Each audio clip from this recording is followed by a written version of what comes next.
और जनाब क्या चल रहा है? जनाब उत्तराखंड में तो लोकसभा चुनाव का सिस्टम चल रहा है। अभी मजा आएगा ना भिड़ो। मतलब इस टाइम तो चुनाव के कुछ प्रत्याशी ऐसे हैं जो कि भाई साहब कभी दिखते ही नहीं है, और कुछ तो ऐसे हैं जो कभी दिखना ही बंद नहीं होते।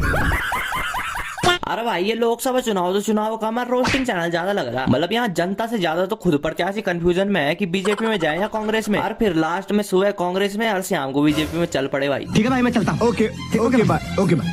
जब तक हम लोग हैं हम इस कांग्रेस पार्टी का दामन थामना करके काम करेंगे। A few moments later. इसलिए मैंने एक समर्पित कार्यकर्ता के रूप में भारतीय जनता पार्टी में शामिल होने का निर्णय लिया है। अब बेचारी जनता जाए तो जाए कहाँ? अगर हम करें तो करें क्या, बोले तो बोले क्या? पर देखो जो भूकानून औरंकिता भंडारी को न्याय दिला के दिखाएगा, जनता का वोट भी वहीं जाएगा। ये बड़ी अच्छी बात कही है। अरे भाई इस लोकसभा चुनाव में तो एक तरफ कोई अपना सिस्टम दिखा रहा है, कोई सिस्टम है तो दूसरी तरफ कोई इतनी ज्यादा भीड़ में अपना हाथ हिला रहा है। अरे कोई है? वैसे वीरेंद्र रावत जी इतनी भीड़ देख के तो मुझे लग रहा है कि लोकसभा के चुनाव के चक्कर में बेकार ही पड़े आप। आपको तो भयंकर सीधे प्रधानमंत्री के चुनाव के लिए तैयारी करनी चाहिए थी। मतलब इतनी भीड़ के साथ तो आप पीएम की कुर्सी में पक्का बैठ जाते भाई, 100%। ऐसे कुछ ज्यादा नहीं हो गया, मतलब कुछ भी। अरे भाई हरिद्वार से एक और प्रत्याशी चुनाव लड़ने के लिए तैयार हो रखे हैं बीजेपी से। अरे इनको तो जनता कैसे भूल सकती है, क्योंकि भाई साहब ये तो उत्तराखंड के सीएम भी रह चुके हैं, वो भी उस टाइम पे जब भाई पूरे देश में जो है महामारी फैल रखी थी कोरोना वायरस की। वैसे कोरोना से याद आया मित्रों, आज मैं फिर आपके बीच में हूँ। अच्छा। और मैं इस बीच जो कोरोना वायरस अरे कहना क्या चाहते हो? यही नहीं बल्कि इनको भाई साइंस का इतना भयंकर वाला नॉलेज है कि अगर इनका लॉजिक सुन लिया ना किसी बड़े साइंटिस्ट ने, वो तो भाई खड़े खड़े पैंट में ही सबसे अच्छा जो पौधा माना जाता है वो पीपल का पौधा माना जाता है। अच्छा। क्योंकि वो ऑक्सीजन जो प्राणवायु है उसको देता है। जिस तरह से पशुओं में गाय एकमात्र ऐसा पशु है समझ गया, जो ऑक्सीजन लेता है और जो छोड़ता है वो भी ऑक्सीजन। आप कहाँ के ज्ञानी बाबा?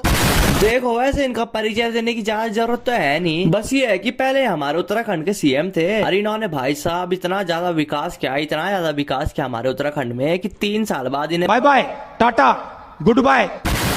और अब जो है ये फिर से लोकसभा चुनाव लड़ने के लिए तैयार हो गए। तो इस बात का अंदाजा तो आप भी लगा ही सकते हो कि ये कितने बड़े विकास पुरुष हैं हमारे उत्तराखंड के लिए। समझ रहे हो? अरे भाई इस टाइम मुझे सबसे ज्यादा दया भी ना बेचारे उन्हीं लोगों को देख के आ रही है जो बैंकर के नेताओं के पीछे पीछे भागते रहते हैं। अरे बैंकर के ऐसे सोचते हैं फेसबुक में एक फोटो डालने के बाद जैसे यही होंगे कहीं प्रधानमंत्री।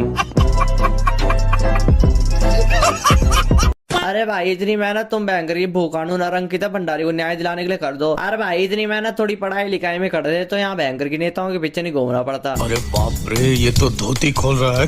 अरे भाई इस साल तो सबसे खतरनाक वाला सिस्टम तो टिहरी वाली सीट में होने वाला है, क्योंकि एक तरफ है माला राज्य लक्ष्मी साजी जिन्हें भाई साहब टिहरी की रानी भी कहा जाता है, और इनके बारे में तो क्या ही बोले। हाँ मतलब वही सोच रहा हूँ मैं कि क्या ही बोले, क्योंकि भाई साहब बोलने लायक तो कुछ है ही नहीं, क्योंकि ये दिखते ही नहीं है भाई। अब मिलता ही नहीं है, पता नहीं कहाँ है। शायद हो सकता है कि आसमान से ही अपनी नजरें रखते होंगे, क्योंकि जमीन में तो इनका दिखना उतना ही मुश्किल है जितना आज के टाइम पे डायनासोर्स का। अरे भाई कई लोग तो इनका कंपैरिजन सौरभ जोशी से भी कर रहे हैं कि जिस तरीके से सौरभ जोशी का काम सुबह उठना, ब्लॉग बनाना और उत्तराखंड में कुछ भी हो उससे उन्हें कुछ फर्क ही नहीं पड़ता है, उसी तरीके से रानी जी भी जो है वो सुबह उठती है फिर सोती है और उत्तराखंड में कुछ भी हो इससे उन्हें कुछ फर्क ही नहीं पड़ता है। कैसी अपमानजनक बातें कर रहा है? ऐसा मैं नहीं बल्कि कई लोग बोल रहे हैं। आजकल तो डायरेक्ट बोलने में भी डर लग रही है भाई साहब कि कहीं कुछ देर बाद।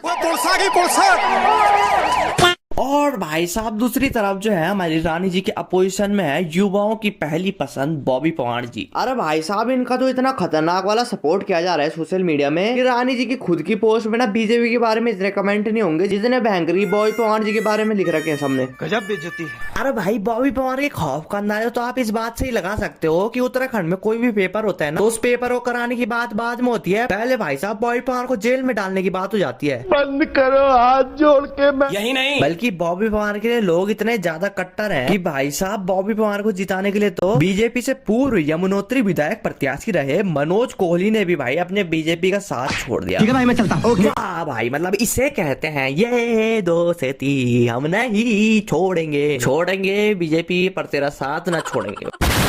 आपका मुकाबला किससे? बिकॉज अभी क्या है कि एक यंग बॉबी पवार भी आपने देखा होगा, आपकी मुलाकात हुई कभी? I don't really think so.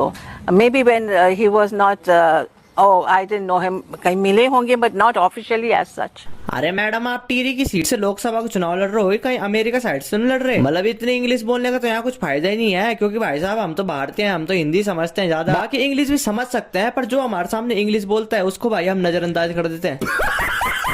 अब ये मत सोचो कि हम आपको नजरअंदाज करेंगे, नहीं भाई, आपको नहीं करेंगे, बल्कि आप हमें कर दोगे। सॉरी। अरे यार, इन दोनों की टक्कर की वजह से बेचारे गुनसोला जी की तो कोई बात ही नहीं कर रहा है यार। मतलब भाई इनका तो वही सीन हो रखा है जैसे म्यूजिक वीडियो में किसी ने बैकग्राउंड डांसर के रूप में इन्हें बुला रखा होगा। गजब बेइज्जती है। तो चलो भाई, ये सब थी कुछ चुनाव की चर्चा से। आपको अगर पसंद आई होगी तो वीडियो को लाइक करिए और शेयर भी करिए अपने दोस्तों के साथ। और भाई कोई भी ऑफेंड मत होना इस वीडियो को देख के, ये बस एंटरटेनमेंट पर्पस के लिए है। हम भी भाई पर्सनली किसी पार्टी को मतलब सपोर्ट नहीं करते हैं। जो भूखानून और अंकिता भंडारी को न्याय दिलाने के लिए सपोर्ट करेगा, हम भी भाई उसी को सपोर्ट करेंगे, तब चाहे वो बीजेपी हो, कांग्रेस हो या कोई भी अन्य पार्टी हो। तो भाई कोई भी मतलब ऑफेंड मत होना, बस ये एंटरटेनमेंट के रूप में इस वीडियो को देखना और शेयर भी करना अपने दोस्तों के साथ। और भाई आप लोग भी कमेंट करके बताइए कि इस लोकसभा चुनाव में आप किसको चुनेंगे और आप कहां से हैं, मतलब उत्तराखंड के कौन से क्षेत्र से हैं। और ऐसी वीडियो देखने के लिए चैनल को सब्सक्राइब कर दीजिए, वीडियो को लाइक कर दीजिए। Okay, bye bye, good night, okay.